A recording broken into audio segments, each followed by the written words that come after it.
Hi, Jeff. How are you? Good. I want to ask you about American Rust. But I got a right to know.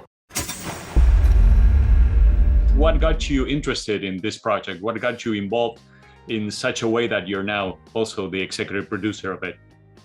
I was never an actor that chased books and all of that. I did not have a production company, and I just took whatever was next.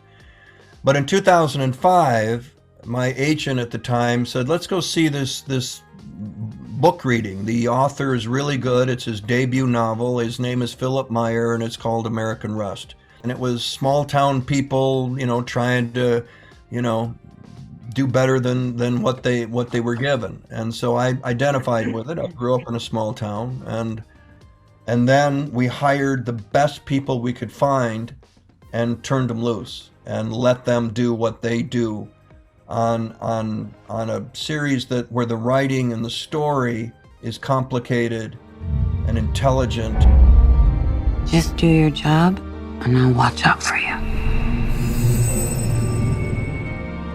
Because I love you. I love you. Was this show recorded in the middle of the pandemic? It was recorded in those times, or it was recorded before? We started a year later, but it was COVID. I mean, we were testing every day. You were wearing masks when you were not in front of the camera, and it was not easy. Shooting a TV series is not easy.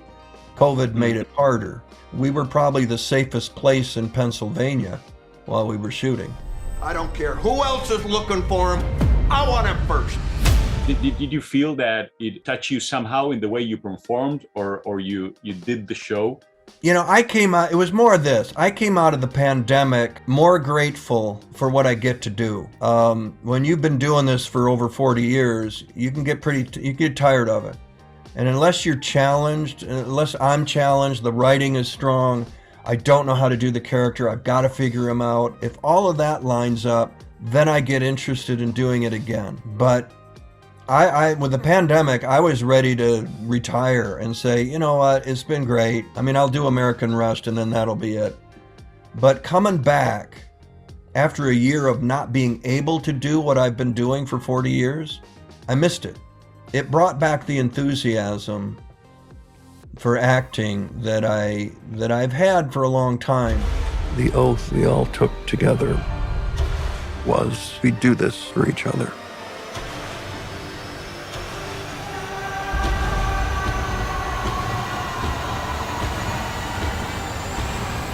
I imagine each movie, each show leaves something that you're proud of or leaves a mark. So what would you say American Rust has left you? We're really good at labeling people and deciding that they're less or deciding that they're inferior to us.